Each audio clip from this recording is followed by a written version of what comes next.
চেয়ারপারসনকে আন্দোলন করে জেল থেকে মুক্তি দেবে সেই বাস্তবতা এখন বাংলাদেশে নেই। বাংলাদেশের জনগণ এখন কারো কারামুক্তির জন্য আন্দোলন করে তাকে মুক্ত করবে সেই বাস্তবতা বাংলাদেশের নেই। এটা বিএনপিকে বুঝতে হবে। তারা বেগম জিয়ার গ্রেপ্তারের পরও ভেবেছিল বাংলাদেশ আন্দোলনে উত্তাল হবে, কিন্তু তাদের স্বপ্ন পূরণ হয়নি। আন্দোলনের পাট তাদের চুকে গেছে, আন্দোলন করতে পারবে না। তারা নির্বাচনের জন্য, আমি তাদের পরামর্শ দেব নির্বাচনের জন্য প্রস্তুত হতে।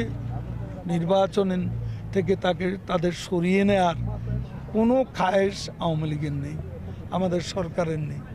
তারা নির্বাচন করবে, একটা নিবন্ধিত রাজনৈতিক দল, সে অধিকার তাদের আছে। এখন বেগম জিয়াকে ছেড়ে দেওয়া বিষয়টা আমাদের হাতে নেই।